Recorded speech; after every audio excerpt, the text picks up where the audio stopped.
We can only go up from here, folks. Hello, everyone. My name is Ryan Cam, and welcome back to Smalltalk, and welcome to the Season 9 premiere.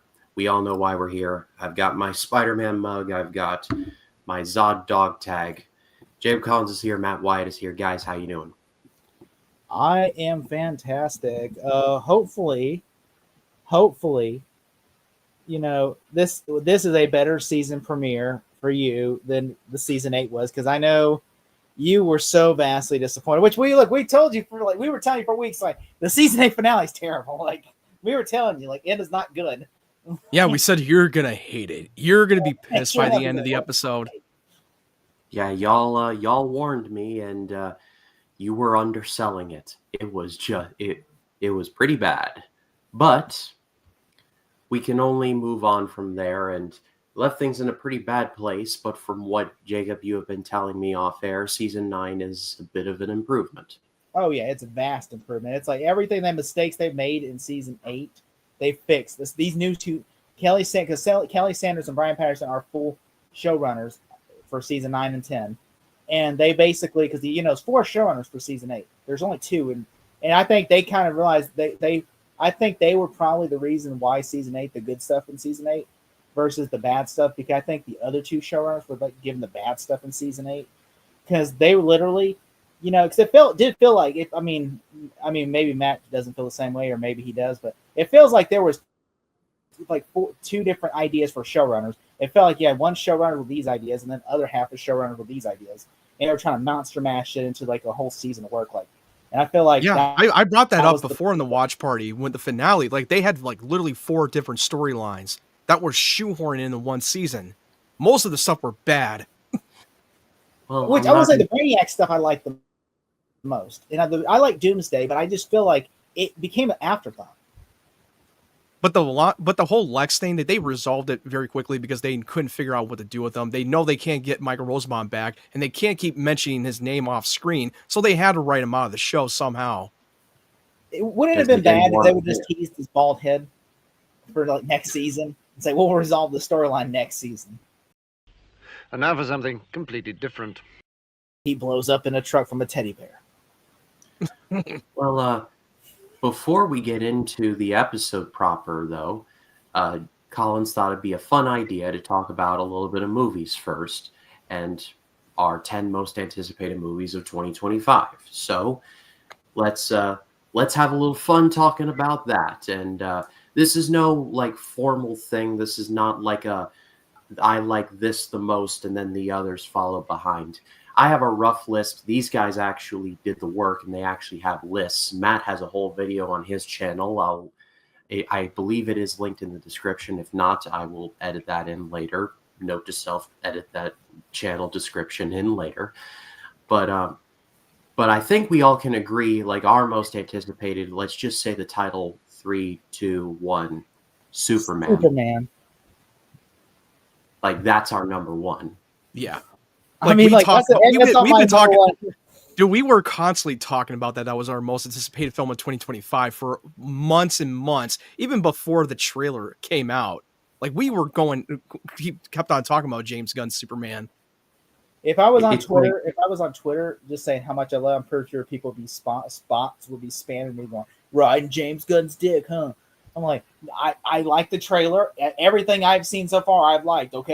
Okay, dude, it's now the highest viewings on YouTube on anything in WB history and DC history. That's insane. That shows you that the hype is real. To the shock of literally no one, Aaron White's most anticipated movie of this year is Superman. We're all in the sabbatical. I thought his was Freakier Friday. He may take his kids to see that. I'm not sure. Are you sure it's not Final Destination? To be fair, that is on my list as well. Both of those movies are on my list. I like Friday. It's not on my list, but I forgot to put Final Destination in my honorable mentions list because I forgot Final Destination was coming out in 2025. You know what I forgot was coming out in 2025? I forgot that Avatar was coming out. They said Saul was, but Saul's not. It hasn't even started shooting yet, so I didn't even put Saul. They haven't shot the movie yet, and it's supposed to come out in this year. Oh, Yes, well, they yeah. knowing how cheap a lot of Saw movies get made, I will imagine that they'll have that thing cut and print by the summer.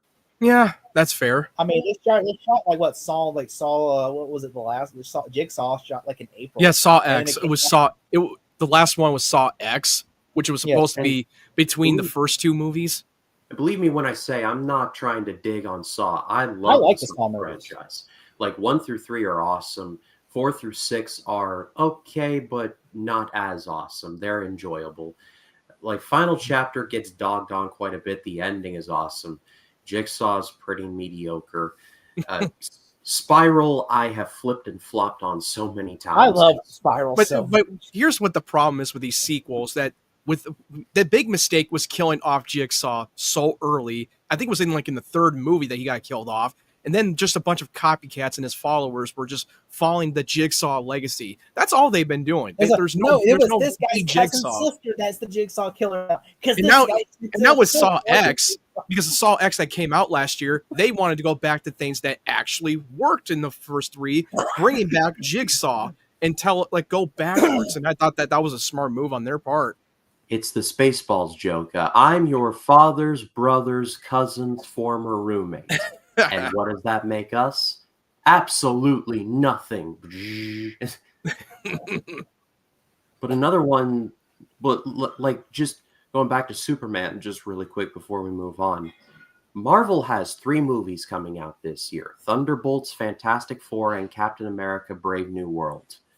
I am not excited for any one of the 3. There's I'll only take one on my list. Only one of the movies are on my list. Yeah, Only one. one Marvel movie that is definitely on my top I think 10. me and Matt have the same movie. I think because we can both agree what it is. regardless of quality, given the choice of watching James Gunn's Superman 4 times or watching any one of those Marvel films, I'm choosing the former.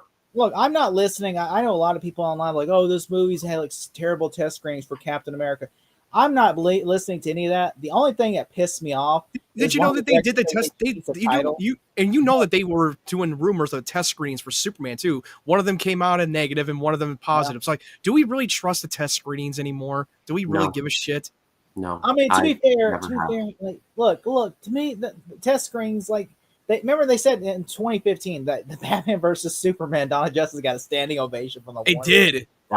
Yep, I read that. Yeah. And then people were like, "Oh my god!" And then it turns out, like, who in the fuck gave that a standing ovation? Are they still working at Warner Brothers? Did they get fired? Apparently not. Another movie I want to throw out there: Mission Impossible: Final Reckoning. Oh, that's literally my number 2. That is my number 2. No, that's like what number is that? That is number 8 on my list. Dude, I'm so fucking hyped. I mean, it's been almost 2 years since we last had the Mission Impossible, because the Dead Reckoning, it did well, but it did not perform as much as they were expecting at the box office. It kind of made Barbie the hell out of like 300 or something. I think it's because they came out at the wrong time during the 2023 when a bunch of big blockbuster movies were kind of tanking a lot. Not to mention the little phenomenon known as Sound of Freedom, but I'm not going to dip my toes into that particular pool right also, now. Also, yeah, you had Barbie as well and Oppenheimer. I feel like that overlooked it. And also when you have the main antagonist, which is the AI from like Dead Reckoning, which a lot of people, this was like during the writers and actors strike when they were trying to fight against AI. How bad timing that was. I want to say also I got Tron Ares on my list. Oh, that's a good one. Yeah, that's in my honorable mentions list. I just honestly that little teaser I saw at D23 just really hyped me up because it looks so cool. I didn't see it. I did not see the teaser yet. It had like Evan Peters like talking and everything, and you saw glimpses of street racing and like the Tron world coming to life in San Francisco. Oh, the light cycle battle. On the streets of San Francisco, and Jared Leto's there, and you see like Evan Peters, and he's like Dillinger's grandson, like he's Cillian Murphy's son. Yeah, there's the guy, the old man, John Dillinger. Yeah, John Dillinger's kid. No, it's Edward Dillinger. John Dillinger's the gangster. Yeah, and so basically, he's like I guess he's the main antagonist in the movie or something, maybe. Because Evan Peters is he's like a Dillinger. Jeff Bridges is actually returning for the role, and I don't know what big of a role he'll have in it, because we last saw him sacrifice himself in Tron Legacy. So I don't know how he's going to be used. You thought the CGI on Tron Legacy sucked before. Oh, wait till you see Tron. I mean, you know what? This is back when CGI was just like with the fake motion capture. I'm sure they learned their lessons by now. That was the fake de-aging really was bad. I mean, I'm one of the people who admit that I love Tron Legacy. Came out as the T-800 in Terminator Salvation. Remember that? And that wasn't even really Arnold in that fucking movie. They just use a fucking CG and have body double. Like a PS3 video game character as Arnold. Yeah, I mean, I was one of the people that really loved Tron Legacy, despite except for the part with the Jeff Bridges de-aging, which I thought they should have just recast the younger Jeff Bridges and not just simply de-age him, because at the time they just were not ready for that technology yet. Or why would they even have to? He looked good in 2009. Just literally dye his hair black and say that's Jeff Bridges. I don't think anyone's gonna care. No, except he's all wrinkled. I mean, you could remove the wrinkles with CGI. I mean, that would have I would have done. Like Patrick Stewart. I don't know. It just would have looked weird because then he sounds like an old man in a young man's body. That would not look right. Look what happened with the fucking. Look what happened with the Irishman. That fucking de-aging was fucking awful.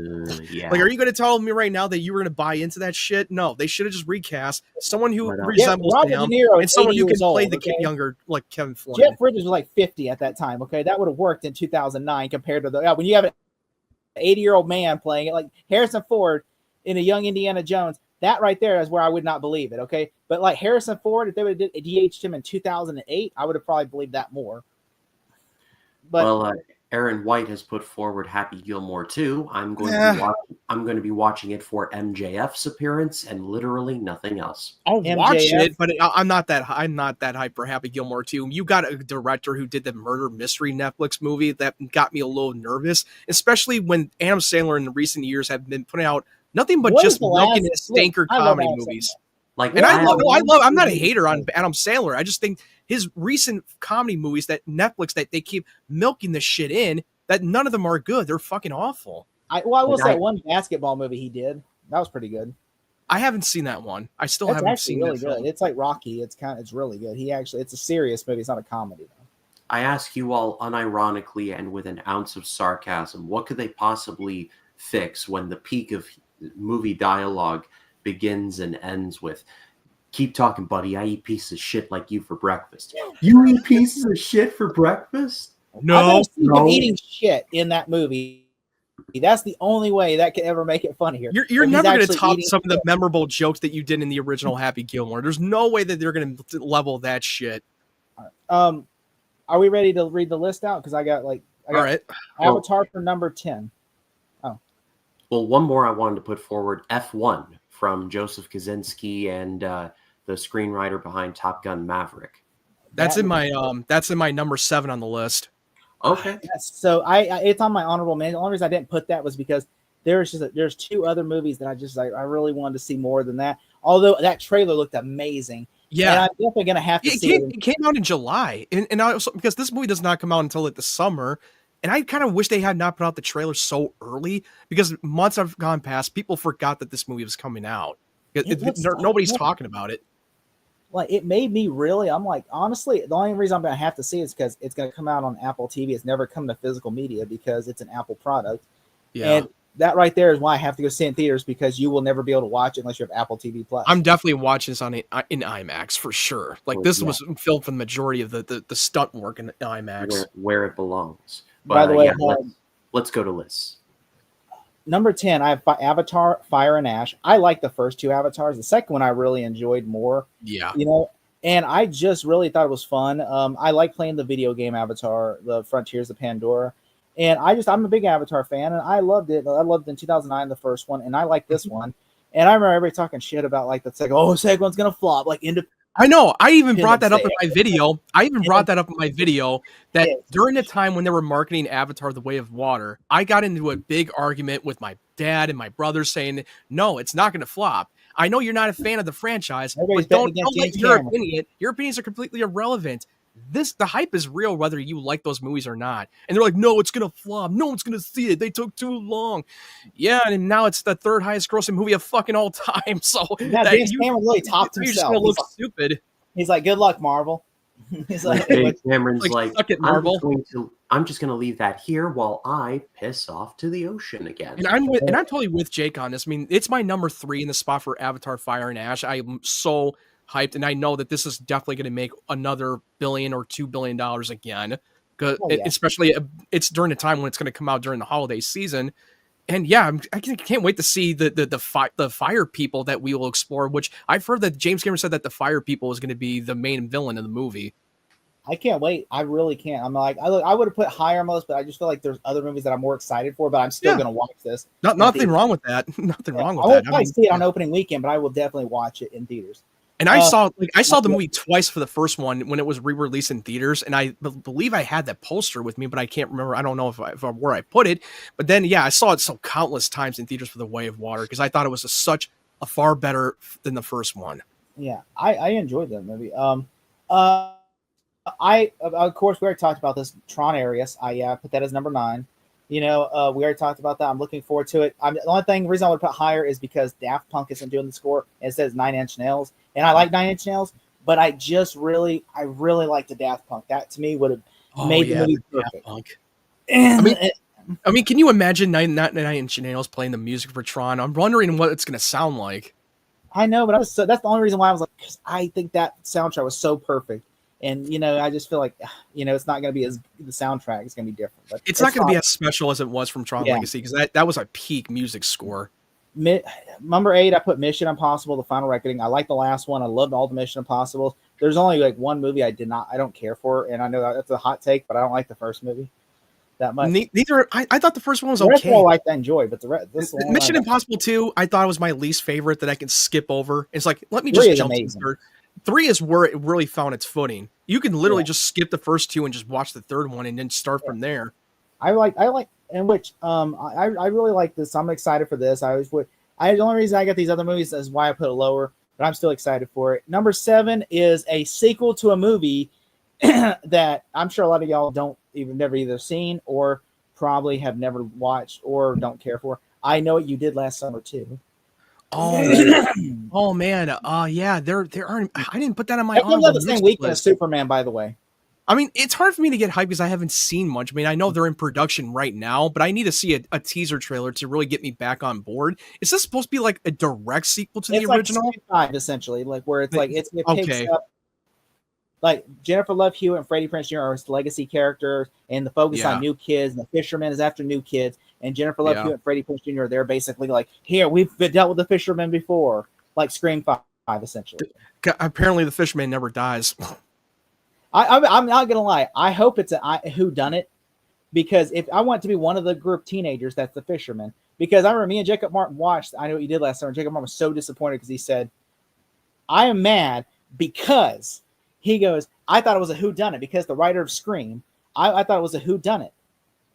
And instead it was like, it's just some random guy that, I'm like, it connects because it's based on a book, though. It's not a whodunit. The reason that's why the studio was mismarketed the movie as a whodunit and so that's why when you watch it, you can't watch it for the market. You can't just say people assume it's just the Scream ripoff. Yeah, because you gotta know because the guy Kevin Williams written the screenplay for the first I Know What You Did Last Summer, and he did Scream. So yeah, it's gonna add some similarity of who done it thing. Although it was just a random guy, and then people Jennifer were very Love disappointed. Hewitt should not have been the lead. Sarah Michelle Gellar, who was much better in the movie, should have been the lead. Yeah, Agreed. I had to agree. I think Sarah Michelle Gellar should have been the lead. I think that would have worked so well. Also, Freakier Friday, we already talked about it. I'm excited for Freakier Friday. I did not know this. I found the other day Quentin Tarantino loves that movie, the remake.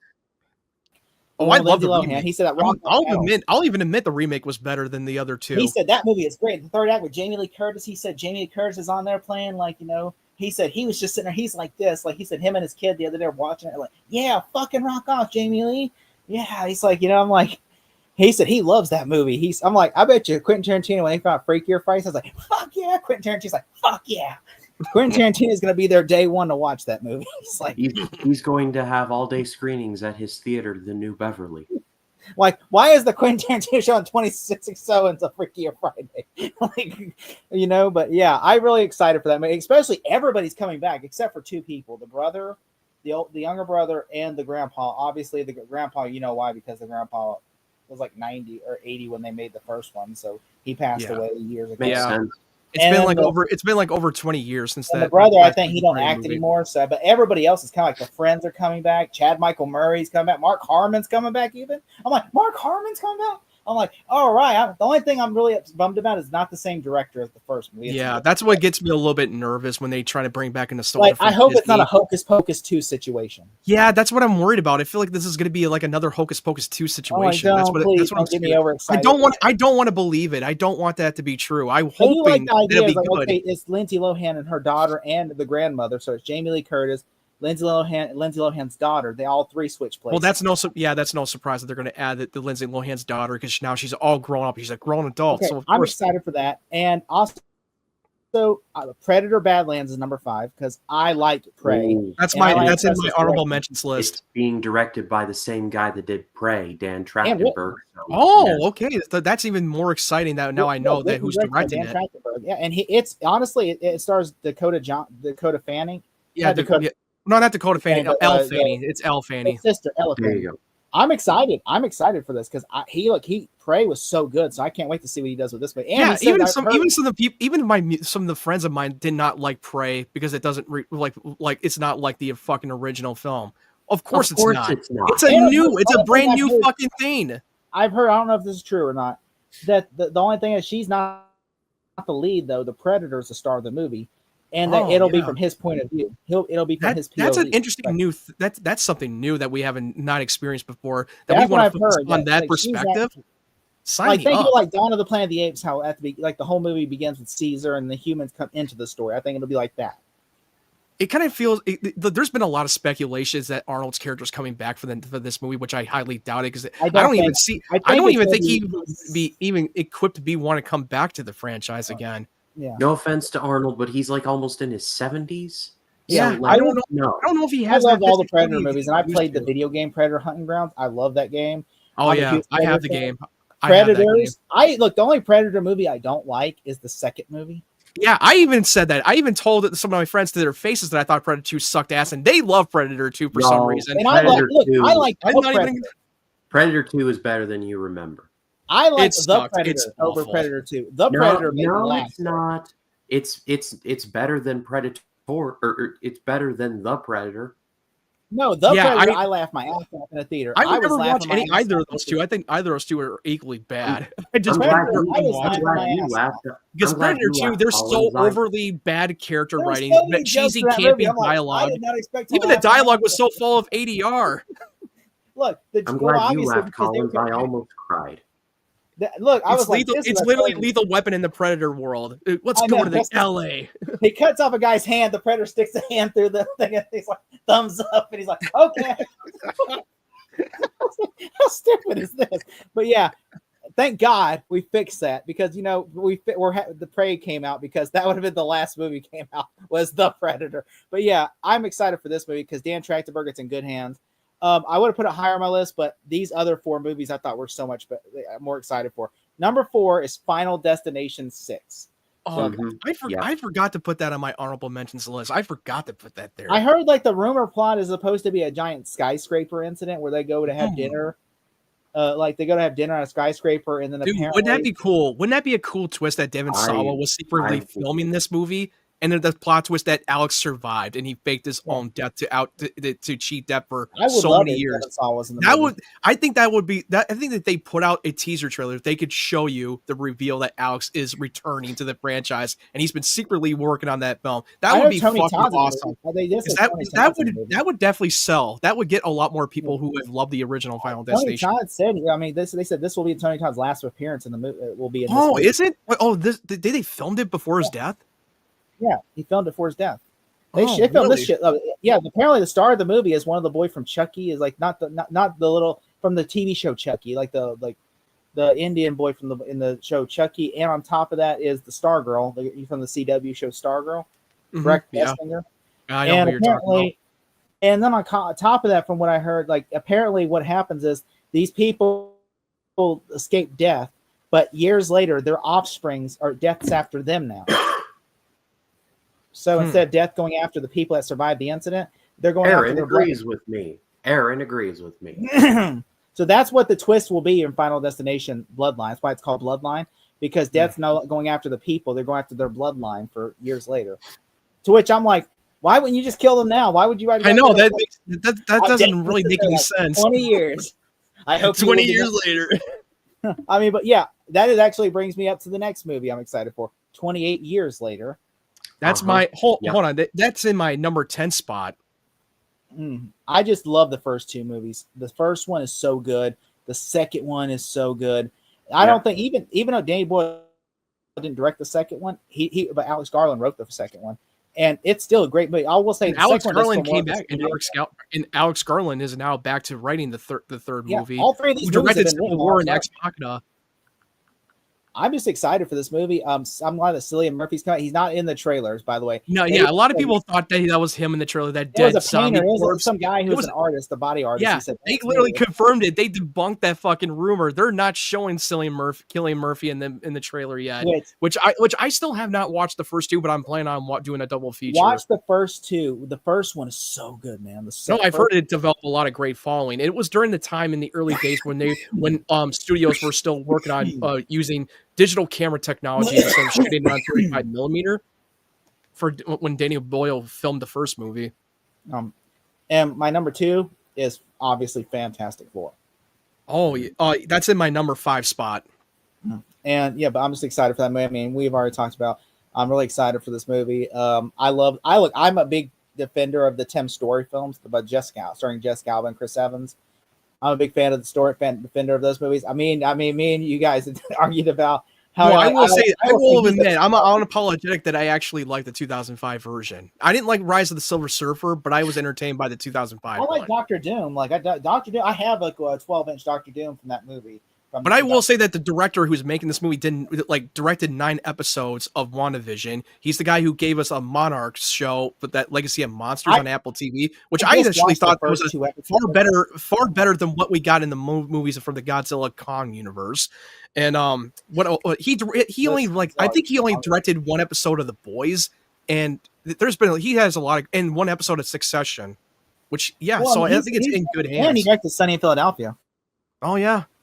I think this is because this is why it's going to be so refreshing, because it's not taking place in the MCU sacred timeline. And also, it feels like they're now that Marvel's in the rehabilitation, now that Kevin Feige's now back in the power. I'm not that excited for Brave New World, because there's been a big mess behind the scenes with the whole 2 massive reshoots that they have to do, and they still can't figure their shit out. But I think that I'm not so worried about Fantastic Four, because this was filmed when Kevin Feige got back in the power and actually understand where they want to go. Hopefully this is good. So I'm hoping it's good, but we haven't seen a trailer yet, so we're gonna have to wait and see. It's most likely going to drop during the Super Bowl. I'm hoping it's good. And number 1 is obviously Superman. Matt, what's your list?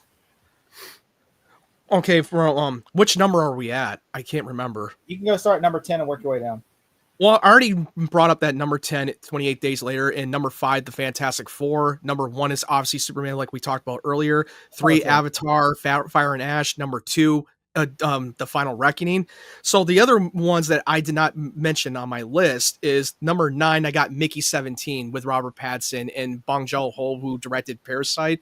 That trailer looks bonkers, and that's why I'm going to put this on my number 9. I'm looking forward to seeing this movie. This looks like it's going to be a bonkers sci-fi movie, and it's so good. And number 8 that I forgot to mention is Wicked for Good. I love the first Wicked, and I can't wait to see where they're going to go with that story next. Because I have not read the book, I did not watch the play, so I have no idea what they're going to do with it. So I'm going in completely blind. And what else? Number 4, the last one on the top 10 list is How to Train Your Dragon live action. I'm only excited because I know that it's going to be in the good hands for the director who gave us the original trilogy of the animated films. And I've seen behind the scenes and how passionate he is to put his heart into that movie. And the cast, it looks great. Gerard Butler coming back to reprise the role playing the dad. That's genius. Even though it sound stupid on paper, but when you watch him in the trailer, that's definitely accurate to the animated film.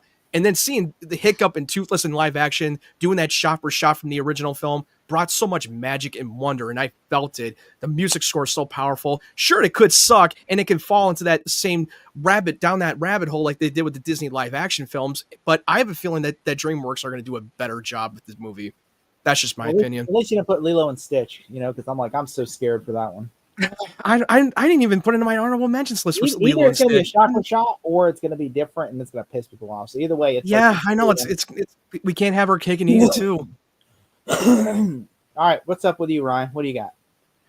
So, I mean, not to like chew the food twice here, but some of the other ones I'll throw out that I'm looking forward to is the Wolfman, the Lee Winnell one. I'm looking forward to that.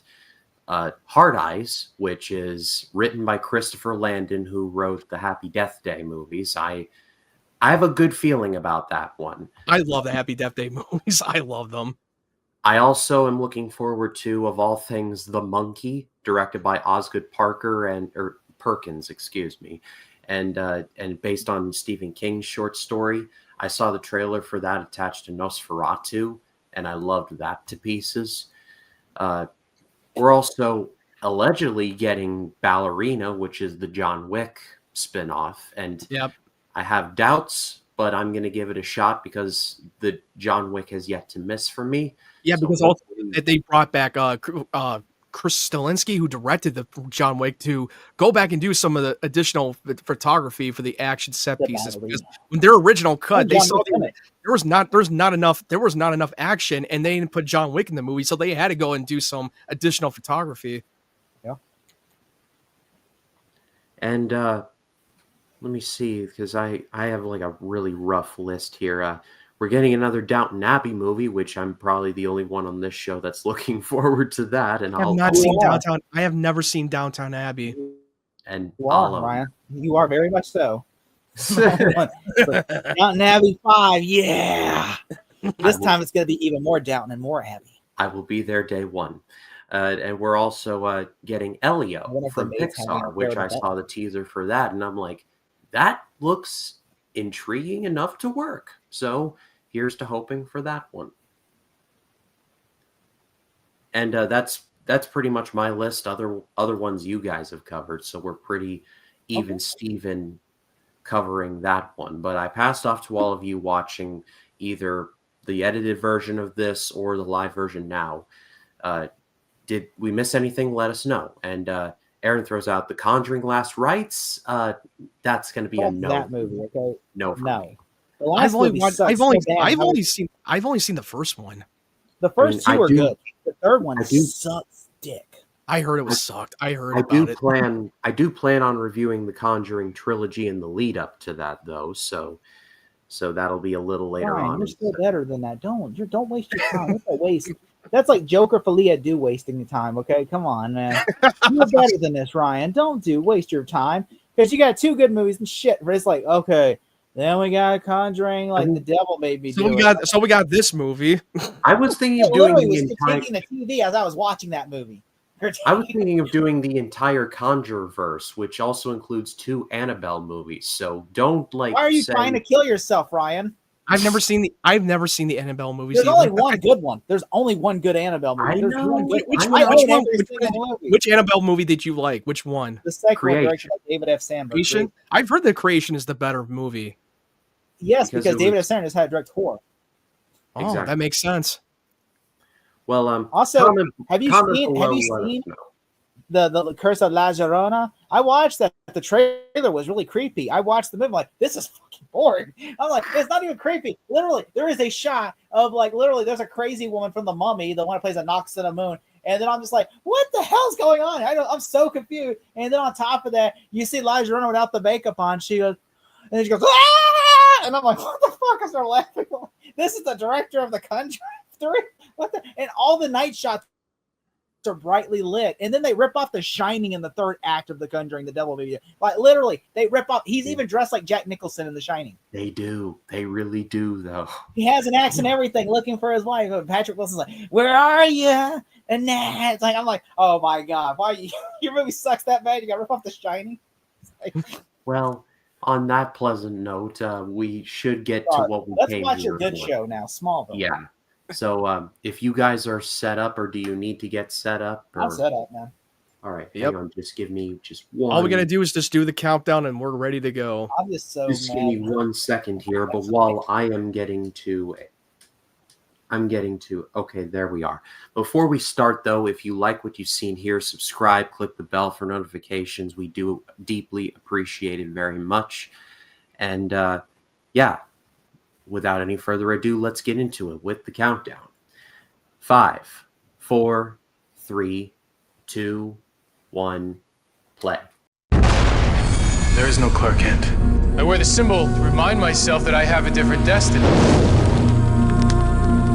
It's good that you're embracing your Kryptonian side. There's nothing human about you anymore. I started the training that Jor-El always wanted me to do. I gave up everyone important to me.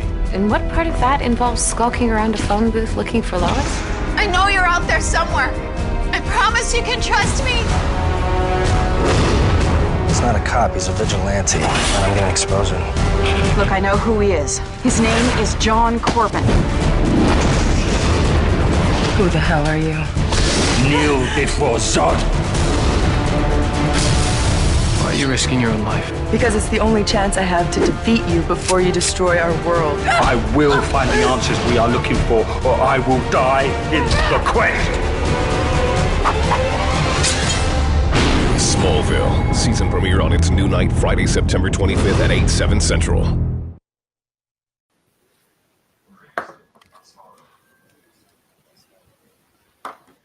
Oh, it's Recap City. As usual. Well, you didn't have to wait months for the premiere. Oh, I was so excited because season 9, when they showed the teaser trailer at Comic-Con, I remember that because they didn't release the official trailers. They only released the pirated versions on, so you can only see like someone with a video camcorder recording it. Yeah, and I'm like, you oh saw my the god, pirated version. Yeah, because they didn't never released it. Nowadays they do if they go to Comic-Con. Oh, Davis, you were so intriguing and yet so disappointing. Yeah, you'll never see Sam Witwer. That was the last time you'll see him on that show. They wanted to bring him back to play a different character in season 9. Yeah, because they wanted him to play Zod. He would have crushed a Zod. Oh, yeah, imagine his Darth Maul, but his Zod. Yeah, imagine that. That would be great. Oh, he would have been so good. But I mean, yeah, but after Smallville, he moved on for when he was doing Being Clone Human. Wars, and then he was doing the show called Being Human on the Sci-Fi Channel, which I love that show. I think honestly, I felt bad that he kind of got the short end of the stick. You know, Which they had Sam Huntington on the show Being Well- Human, who played Jimmy Olsen in Superman Returns. You all can't see it on screen, but I'm making a very lewd gesture at the ending of this. This is a middle finger. Yeah. that's what Populous PD for you. You're like, fuck you. Oh, carrying the 9mm. Holy damn! Oh yeah. Okay, Oh, I forgot. This is season. Okay, there's a season. There is a episode. Okay, this season's really good, but there is one episode. They're like, what the fuck? Oh yeah, we'll get there. You know what I'm talking about, right? The one where it's like, wow. It's not bad. It's just like, wow. Wow. There's Amelia Hamilton. Oh, yeah, he's the doctor. Okay.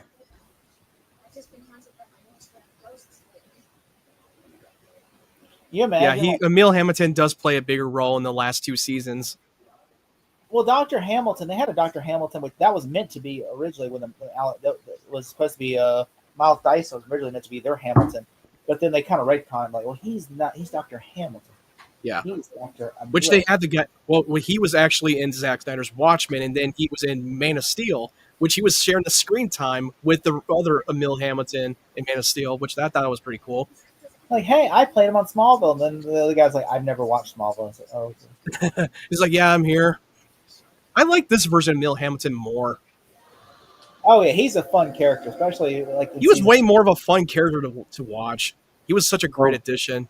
So, like, have you noticed the cinematography? We've already seen faster than a speeding bullet. Now we're going to see more powerful than a locomotive. Melina from Mortal Kombat.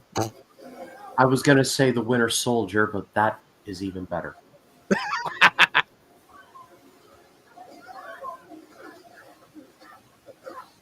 Whoa. Lois, where did you get these sick moves? Get out of my Killer way. boots, man.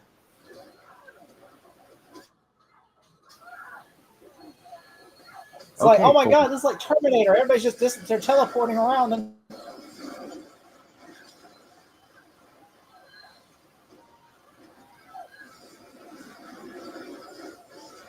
And there it is. And he's got the black trench coat. Me in the future. Edit the Grandma's Boy clip here. That's a great outfit. How much did your clothes cost in the Matrix? That's the one. Hey, tell Lois, sit on my face. Hey, Lois, don't take the red pill. Adios, Nugget. He's really dressed like Keanu Reeves in the Matrix. I know. It's Okay. like, really? It's like you're just you're ripping off Zod's outfit from season 6. It's a bit of a Homer in secret. I would not be shocked if they just literally, that was the same trench coat they just used. I wouldn't be shocked if the wardrobe did. It isn't because Plus, Michael out of the mothballs, like. Oh, now he's just marking the territory every time he makes the save. It's the S. Oh, look at this! Oh, look at this shot. He's apparently he's Batman now. I am the Watcher. I am the Knight. I am Batman. Wrong They show. literally did. They literally just tried to make him into Batman. I was like, what are you doing? I'm like, Clark, you're not Batman. I understand the Dark Knight came out a year before and was really successful. They do change the opening credits a little bit up, Yeah, they updated the opening credits. They usually do. They just took some different footage. That's all they did. They tweak it in post. It just looks like a little bit more fast paced in the opening. Also, look at the.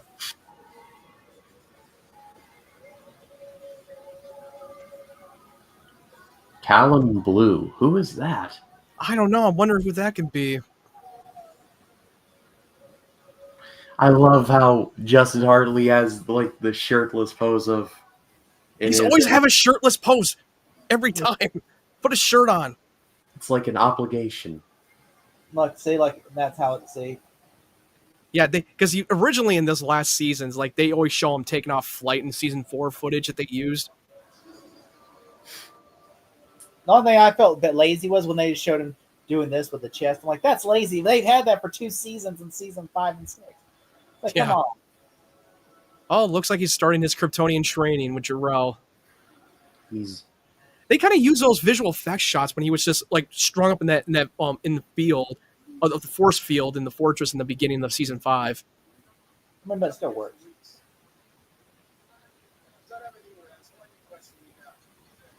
I will say that this is all you could tell where the cinematography changes because look at how dark the fortress looks. It just looks more glossy and brightness. Like it looks really, the whole picture looks more like it's shot like the Scream 4 cinematographer shot it like that. Yeah, it's really that's about right. It almost seems like that Spielberg would have shot it like this, like War of the Worlds type. Yeah, we would have loved to have seen that. We all want to see that.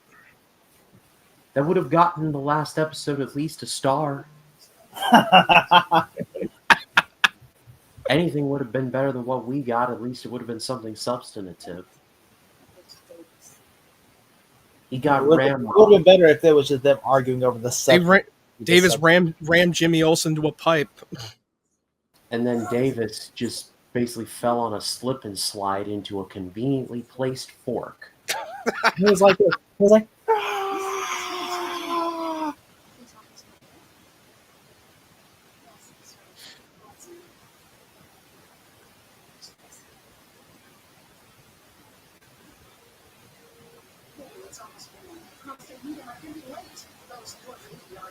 You were gone. You were gone for like 6 years, or like what was it, like 3? No, 3 weeks. 6 years? No, it was 3 weeks, bro. It was like 3 weeks. Yeah, you were gone for 3 weeks. I'm sure. The blur is not sitting there by the phone going, "Is she gonna pick up today?" Nope. Maybe no, wouldn't that be funny if he actually did wave? 3 weeks later, he's still there. Is she there? Nope. It's 1:15. I'm all alone and I need you now. By the way, did you find out that Disney's remaking Holes as a TV series? Yeah, I've heard about that. They're literally gender swapping the characters from Holes. I'm like, that's gonna go over real well. I'm like, oh Yeah, They're trying to do a, I they're trying to guarantee do a reboot of the there's series. certain groups of people, a certain group of YouTubers that are already got their thumbnail for Friday. It's woke. It's woke. The turd-rotic cinematic universe is going, hee hee hee hee, this is our content for the next 6 months. That movie's so good though. Holes is such a I good love that movie. I saw that in the cinema, but I didn't read the books until like I was in 6th grade. I read that they said in Loki season 1 they had an episode that was scrapped where it was Loki goes to the premiere of Holes. Oh god. And like that was a scene in Loki. But Erica Durance here looks like Kristen Kroik if you squint. Erica Durance looks like Jessica Biel in the 2003 Texas Chainsaw Massacre. Yeah, that's exactly right. Oh yeah, that's a good point. Yeah, that's more accurate than fucking Lana Lane. Oh look, it's a shot of him at. Why is the Statue of Liberty? He's not even in New York. Oh, he's in New York. Why is he in New York? I mean, like Metropolis. Yeah, that's one thing. Like you want to stand on the Statue of Liberty to test your flight. He still cannot figure out how to fucking fly. Hello, you crashed into the Statue of Liberty. Well, now the Statue of Liberty is in the ocean. You've killed 15 people there. Because you know how the writers are. They're going to find excuses to not actually have him fly. They have to stretch that shit out as long as they can. You know, I bought season 9 on DVD back in 2009. I have the Blu-ray. No, I'm saying I bought it back in 2009 before. I own the Blu-ray box set too. We all three of us. Well, I don't own the Blu-ray box set for the whole series. I only own like the Blu-ray box set from season 8, 9, and 10, but not the others. I thought you had like the big. No, my brother has the box set because we live together and he owns it. But for the Blu-ray box set, for season 1 through 8. No, season 1 through 7, I only had the DVD. If you bought this, it came with that shirt, the black shirt with the Superman symbol. If you bought the season at Best Buy, and I was so bummed. I went to Best Buy, saved up my babysitting money, and I went to Best Buy, and they sold out. And I was so bummed because I wanted the shirt so bad. What are they doing in the Luthor's house, though? Well, remember they did appear from the orb. Zod just disappeared naked, going Zod.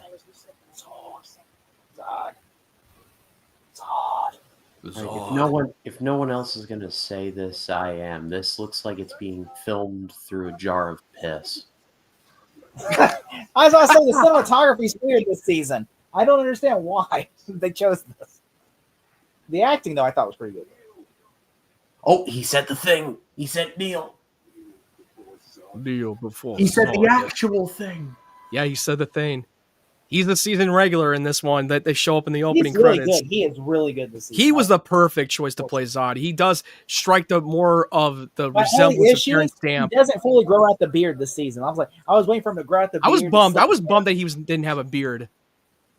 Yeah, and every time I'm like, he's getting the beard. And I'm like, no.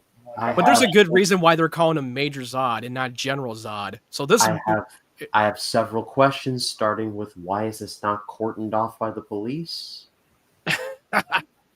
She snuck in. That character. Oh, there's a Brian Austin Green. He's a famous Superman character. I'm not gonna say who he is, but he's a famous Superman villain. You could have said character, Matt. Dick. Thanks.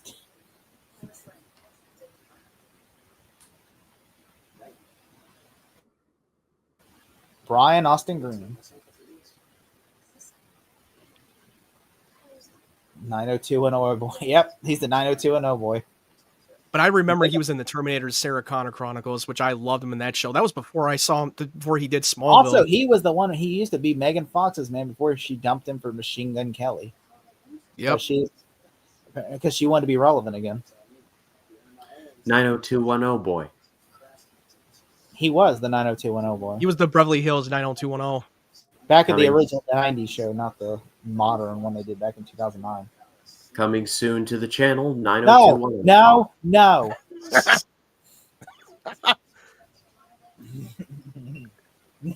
Fuck you, I'm not doing that. I had to watch that shit on TV Guide Network back in the old days when we had cable. when we had like the cable one before we got satellite, we had to watch cable one, and they had TV Guide Network would just play. Back when it was TV Guide Network before it became Pop TV, they would play 902 and all like 24/7. I've never watched the show. I've only remember seeing some clips, but never I saw watched one it. episode where Luke Perry makes him flush drugs down the toilet, where he started watching him flush a stash of meth or weed down the toilet, and pills and all that. Rest in peace, Luke Perry.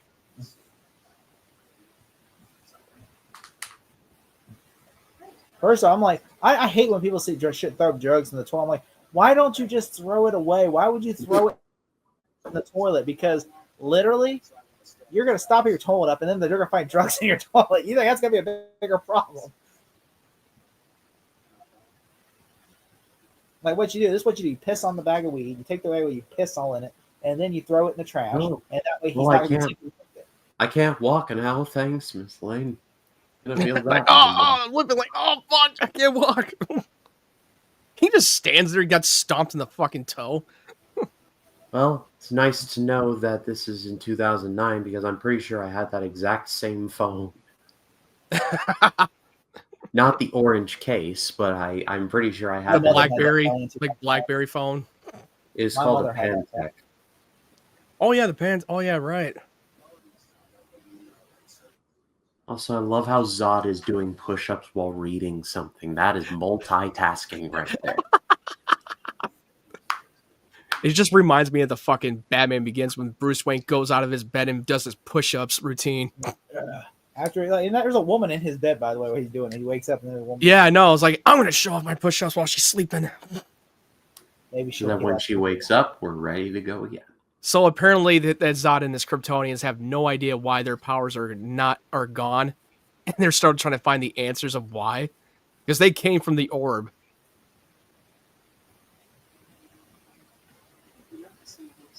And they just turned against Zod. And now he's been held hostage. Are they in like another realm? That's what this looks like. No, they're at the Luthor Mansion. They're at the Luthor Mansion. They just turned that mansion into their headquarters temporarily because they're trying to find the answers.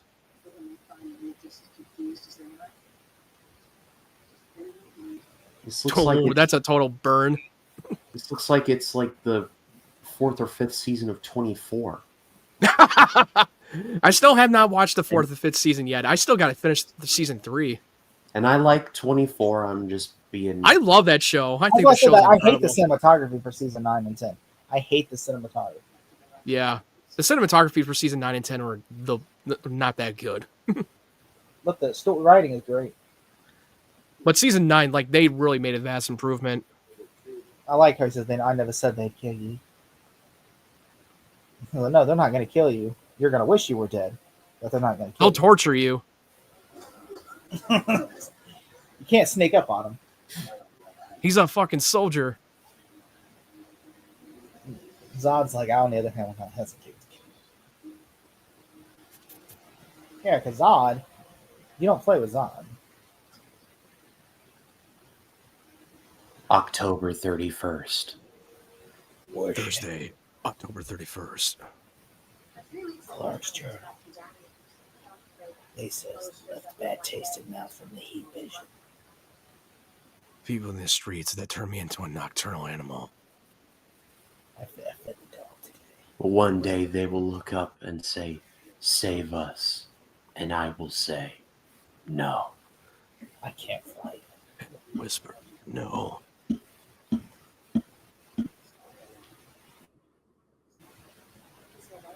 I don't know what prompted me to, but I was watching the scene where I believe, I can't remember the villain's name, but it's like Comedian's big villain was like talking about.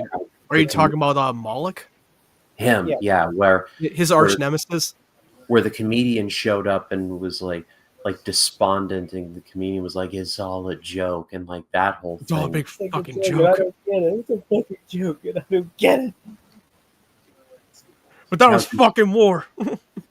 Jeffrey Dean Morgan just crushed it. Oh God, I love Jeffrey Dean Morgan. Like I remember before the Watchmen, he was in Supernatural, which I thought because originally they wanted to go Bruce Campbell because he's older because he's playing the dad for Sam and Dean's dad, and they got Jeffrey Dean Morgan, but they had to age him up a bit because he was pretty much on the similar age as Jensen Ackles. Ooh. Also, yeah, in Watchmen, remember how they had to age him up too because they wanted older than the cast. He was supposed to be like in his 60s. Yeah. Also, that opening where he's fighting Ozymandias, and it starts out with, "It's a matter of time, I suppose." Yeah, because they use Zack Snyder's stunt as a stunt double. That's crazy. Yeah, he said that in his commentary during the DVD commentary that he was doing the stunt work when he was the stunt double for the comedian. Zack Snyder be throwing around the fucking room. Well, this is where he's Oliver doing has been. Underground Fight Club.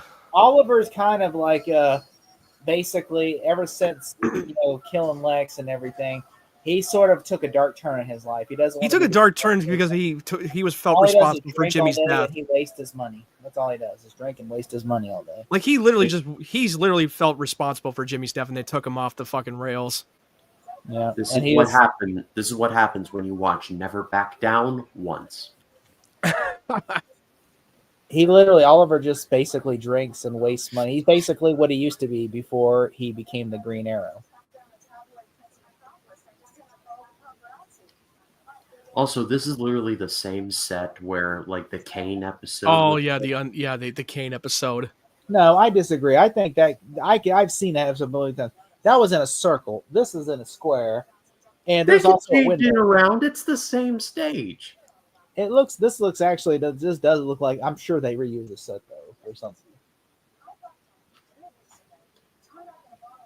Also, nice to have the random bearded dude in what appears to be an Affliction shirt, just to date this episode even more.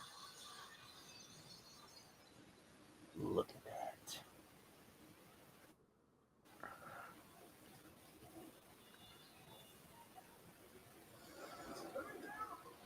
Round 1, fight. Round 2, fight. A new challenger has emerged. You can't have me because Round 1, fight. you didn't take the red pill. Okay, how did he have the time in that little amount of time to carve the S? She doesn't live in this world because she didn't take the red pill. She took because you're not in the Matrix. You gotta wake up. She's got his father's watch. Two, fight.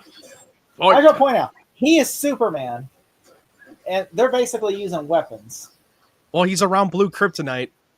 His powers were shut off. I'm just saying, if he walked out of the bar, it's super special. Oh, they're totally on wire. That's totally fucking on wire. Like final round, fight. You know what? I could see the blockbuster haul this week was The Matrix, okay? Because they're like all the fight stuff is like this. Ow! She might as well walk in there with a business suit, going, "It's never over, Mr. Anderson." Flawless victory. Oh, there we go. Inadvertently killed her, or straight up murder her. Fatality. Kal-El wins. Kal-El wins. You just killed her. Oh my god! It's okay. Another body count. It's okay. I'll sprinkle some dirt over your body like this. Just rub some dirt around. You'll be fine. I'll rub some dirt in your eye. Literally, it'll be about the same amount. It'll be about the same. It'll be about the same about as sadness as it was for Clark at Whitney's dad's funeral. When I'm like, remember when Whitney's dad died and everyone's like, "Oh, it's so sad." I'm like, no, he doesn't even know this guy. How should he feel sad for him? I remember I was so upset by that in Collins. You were just shitting all over it. You were just like, "It's Whitney's dad's funeral, guys." Yeah, but did you remember at the funeral when Clark was standing and staring at Lana? He's standing right in front of that angel stone statue. That whole like they did the same thing in the pilot, and then they did the same thing when he was at Jonathan's funeral. To be A fair, little bit of a symbolism. Clark had more screen time with her than he had at Whitney's dad.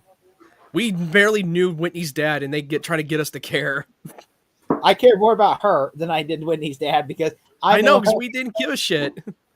Like, oh, Whitney It's supposed to be a What's sad the- funeral scene in that I don't know episode, him. but we never really had a time to flesh out Whitney's dad. He's been off screen for the majority of the time. General Zod, exile or death? Well, they're calling him Major Zod, so he's not a general. That was a Dark Knight Rises reference. And he's gonna start walking on the ice. Death or exile? Looks to be death. Okay, fine. Death by exile. By exile. Do you know why Bane in that movie knits? Do you know why he knits? You see him in every scene knitting. It is because it's a nod to the Tale of Two Cities. That's what Christopher Nolan said. It's a nod to the Tale of Between Two Cities. And the thread, he said, that's what Christopher Nolan was explaining. It's a nod to that novel.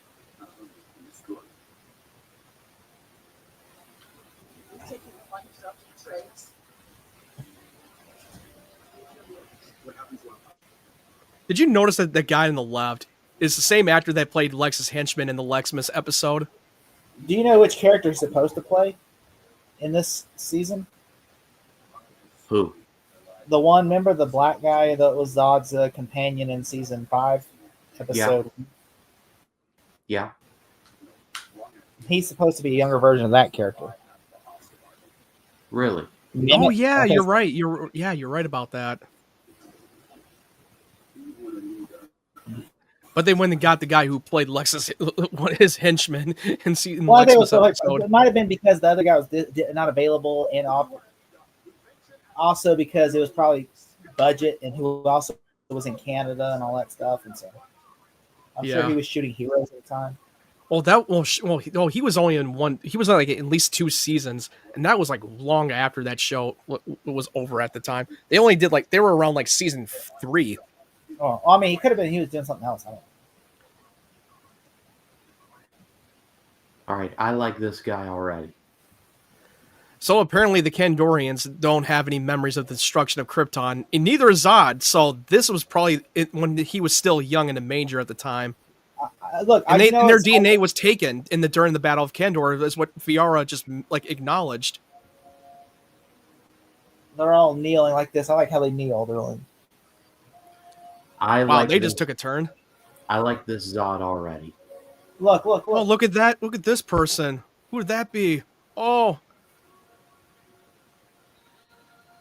That ninja assassin lady from the future. It's all coming together. Right. Aaron White said it best. Zod is establishing dominance. Pretty much, yeah.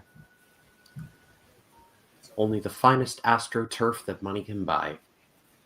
And the female is a younger version of the one you saw in season 5, episode 1. Like her and the they're both younger version of those characters. It's clicking for me now. Okay. And the woman that was next to the black guy, the one that was talking, the other Kandorian. Do you know who that is? Who? Feora. Yep, that's Feora. Oh, okay. You met her. All right, we're getting back to this show rewards you for paying attention territory. Remember season 8? Remember Doomsday's mother? Yeah. Because she possessed Lois. Well, I mean, but this is a younger version of her. Yeah. All these characters, the Kandorians, are the one that came from the orb. They're the younger versions, including Zod. And this was before Zod became a general. They said that the blood was taken during the Battle of Kandor before the destruction of Krypton, like years before that. And that's the last thing that they remembered from the Kandorians.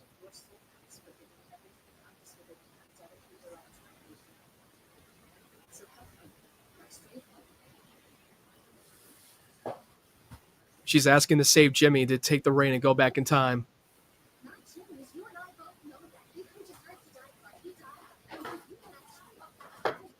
I honestly was like, what? I'm like, are they going to bring Shawn Ashmore back? Or Aaron Ashmore? I mean, back? Aaron Ashmore? I'm like, are they going to do that? I wonder. I'm like, if they do that, I was kind of hoping they would. I was kind of hoping they would bring him back, but we already know that one won't happen. I'm like, he's not in the opening credits. So I'm like, there's no way. Yeah, that's true. Like he would be in the opening Clark credits. does not want to play because Clark does not want to play God. I can't bring. If I bring him back, then I'll have to bring everybody's back. Okay, I'll bring Lex back. I'll bring Lana back. Well, she's not dead. Well, she's not is she though? Is she really? Isn't she?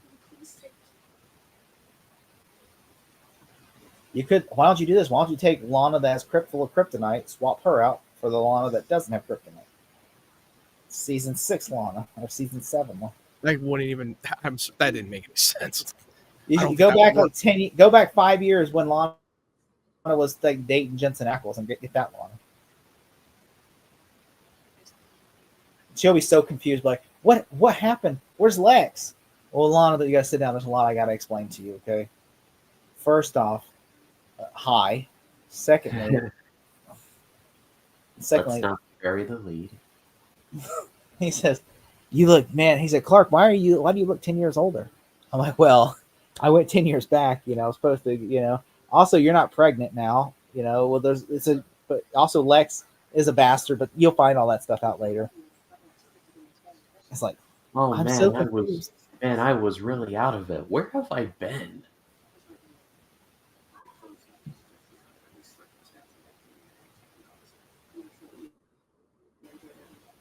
They were just watching the security team. Like, I would fire everybody. Like, I don't care if she did. I know. They were under Tessa's orders to not interfere. I've encountered saran wrap tougher than this security team.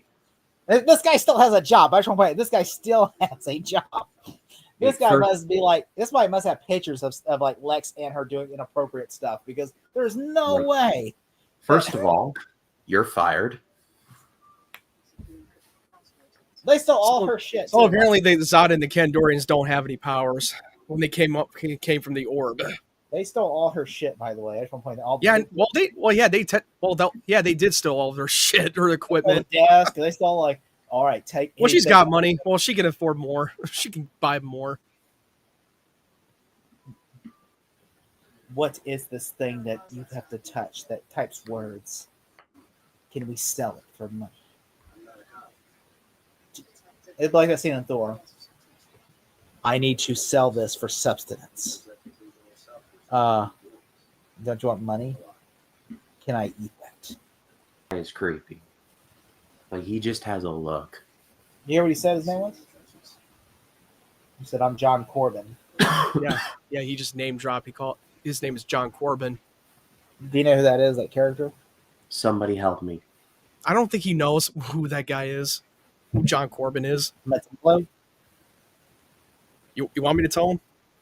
Ryan, Metallo? Remember the guy who has the kryptonite heart? He's a kryptonite charged cyborg. Who's the? Oh, that's him. Yeah, Metallo. Okay. He was supposed to be the villain in Batman v Superman before they had to rewrite the script. Oh yeah, that's true. Yeah, the guy in the wheelchair was originally meant to be Metallo. Whose name was Wally. Saw death. I looked into your future and I saw death.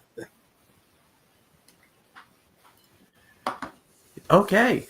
So that was actually really good. Yep. Couldn't agree more. What'd you think? That was really good. I like the new things, and I'm not gonna lie, I tore the finale a new one, but this one actually, it kind of brought me back a little bit. I'm looking forward to what the season has to offer. I'm knocking on my wooden desk and hoping that the rest of the season keeps this energy.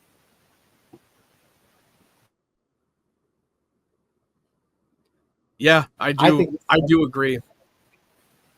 I think this season is really good.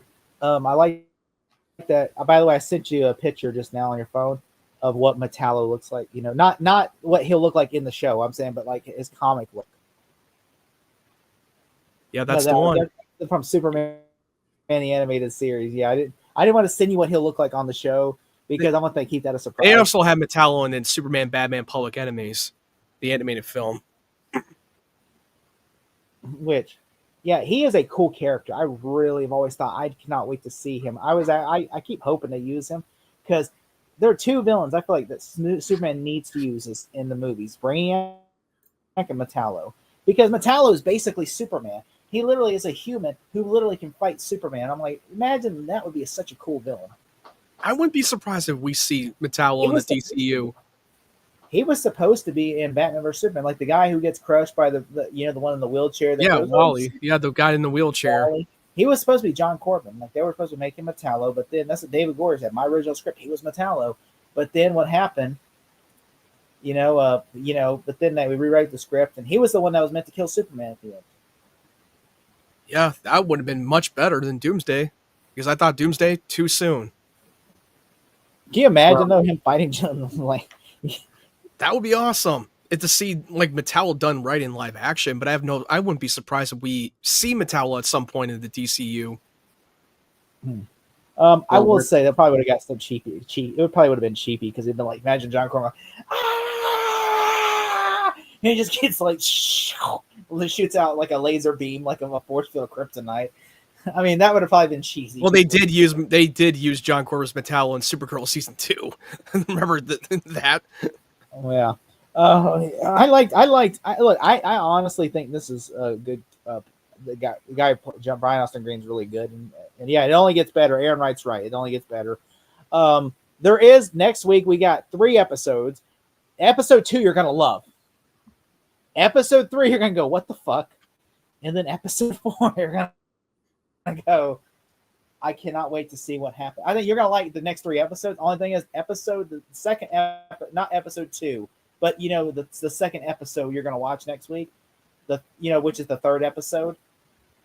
No, the third one. No, the 3rd episode is what the fuck in the middle part that we're gonna cover. The second one is that's awesome. The 4th one, pretty good. Yeah, I will say the 3rd episode, you're gonna go, what the fuck? Yeah, the 3rd episode is like almost going crazy again. Smallville's doing crazy shit again. Like, what are they thinking? It's like the nightmare version from season 4, except it's worse. It's so stupid. It's like they're ripping off a horror film in that episode. It felt like 28 Days Later style. All right. Well, let's go to scores. Collins 1 to 10. Okay. I'm gonna give this an 8 out of 10. Okay, Matt. Yeah, I'm gonna give it at 8.5 out of 10. I think it was a strong premiere. It gave us the bad taste out of our mouths. We got an introduction into Zod and the Kandorians. There's a lot of mystery, and there's gonna be a lot of stuff that's gonna add more context to Lois's vision of the future that will play a big part of it. Well, I'm gonna go 8.5.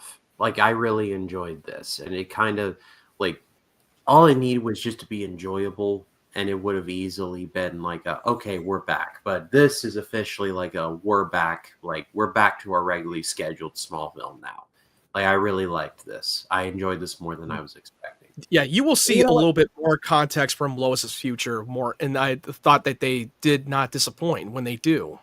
Yeah, it builds up because you're gonna get it. But before the season's over, you will see everything and you'll understand everything. Yeah, and there's going to be a little bit more answers about the Kandorians, about their true origin from the. You don't have to wait until the season finale to see everything. Yeah, you don't need to wait that long. It's going to come by very quickly. Very soon.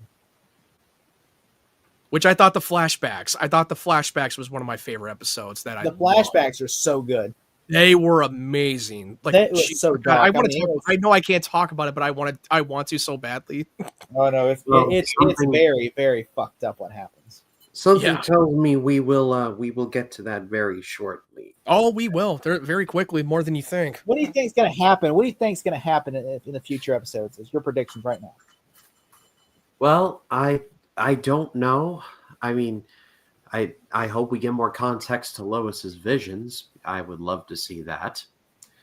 And I think just in general, I just like, this is a really good start. This episode was a very good start. I want to see more with, I'm going to call Emo Clark until told otherwise. I want to see what Lois is up to. I want to see Oliver's redemption arc. I want to see Zod doing anything. I want to see all of it.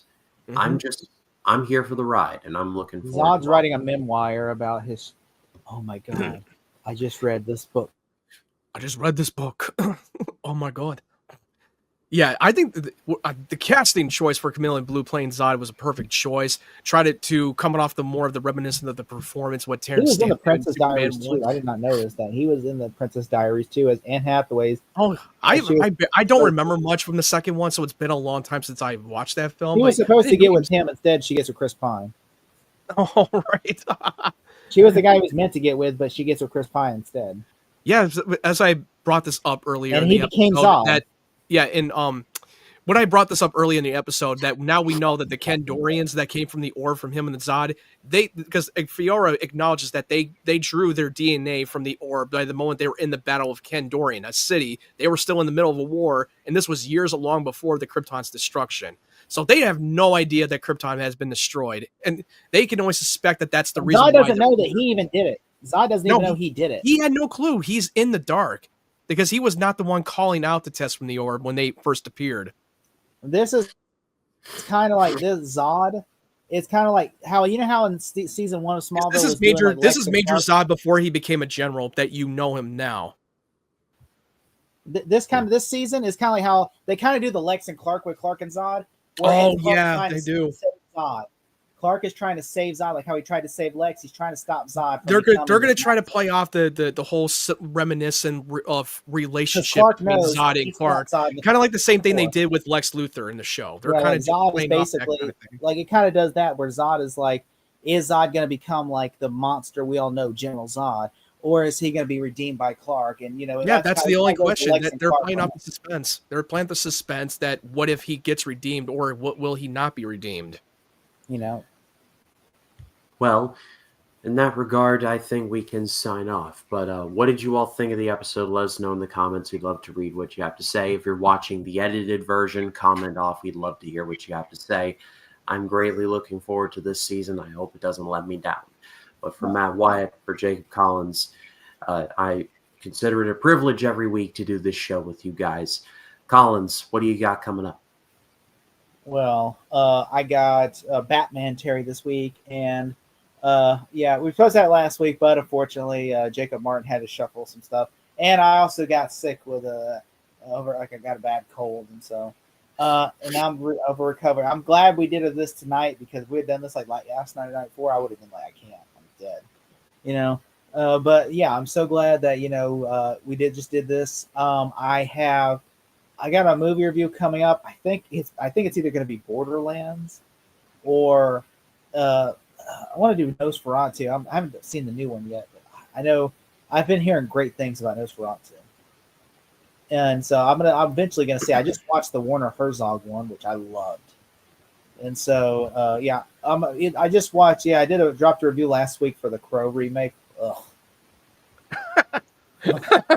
Yeah, because you actually torture yourself for 2 movies, The Crow and fucking Borderlands. Look, 2 movies. Why would you, I know, but why did you do that to yourself, man? Why you gotta do this to yourself? I thought, you know what? I honestly, sometimes some bad movies are decent or fun movies. Borderlands, I look, if you put which one's better, in my opinion, Borderlands is a 10 times better movie than The Crow.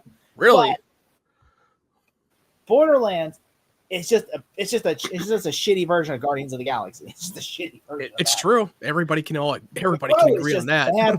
The Crow is literally Little Nicky. The Crow is Little Nicky with a crow. Except that Little Nicky's a masterpiece. He gets killed in the movie. He goes back to Crow World. Like, remember? I have not seen the remake. I hadn't even seen the remake, but even though I don't really fucking care about spoilers.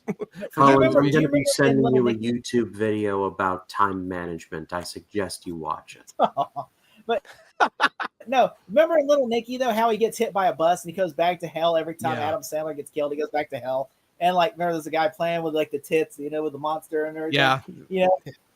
There is literally in the movie every time, because the Crow apparently every time he comes back from the resurrection with the Crow, he literally is like trustworthy. He's trustworthy to everybody, and then he trusts like this corrupt cop and goes, "Hey, look, my girlfriend is around." The cop blows his fucking skull off. He dies and goes back to Crow World, and the Crow's like, "Yeah, you can't trust people, man. You gotta." And then he goes, "All right, I'm sending you back now." And then he goes, he's like, I'm just like, Are you really trying to do that Wayne's World? yeah, he doesn't do that, but I'm like, staring. Let's do the Scooby Doo, Annie. Yeah, Well, that subscribe happens to in the Colin. movie more than twice. More than twice. That happens in the movie. We'll go subscribe to Collins nonetheless. Matt Wyatt, your top 10 movies anticipated of 2025 is up now. But what else do you got coming up? Still got a couple of videos that I gotta edit. I gotta edit the 4K Blu-ray haul that I bought for 4K movies from 2024. I will be doing that next, and the last one for the latest one that I did is the top 10 worst films of 2024. And that's going to be a long time because I recorded that video for like almost 40 minutes long because I went on to rent each of those movies that I hated. What? Is The Crow in there? I have not seen the remake of The Crow yet. I Oh, it still would be have in not there. watched it. It would be in there. But It probably would. Go subscribe to Matt. As far as this channel goes, thank you all so much for watching. It is deeply appreciated. When the live version of this is going, I'm going to be uploading my final video for 99 Project. It is being edited. It will be up very soon. I've got a video coming up for Den of Thieves, which I rewatched for Den of Thieves 2. It was way better than I remember it being. So My grandmother was watching that earlier. I was at her house. She was watching that earlier. And I'm like, are you watching Den of Thieves? Yeah, the second one comes out. And I love Gerard Butler. He's a very charming man. What can I say? And then this coming Sunday, I'll be reviewing Juice, the Tupac Shakur film. My Sunday videos are now back. But all that and more, subscribe to the channel, subscribe to these guys. But that is all for us for now. For Truth for Justice for the American Way, always hold on to Smallville. We will see you all in the next one. Kneel before Zod.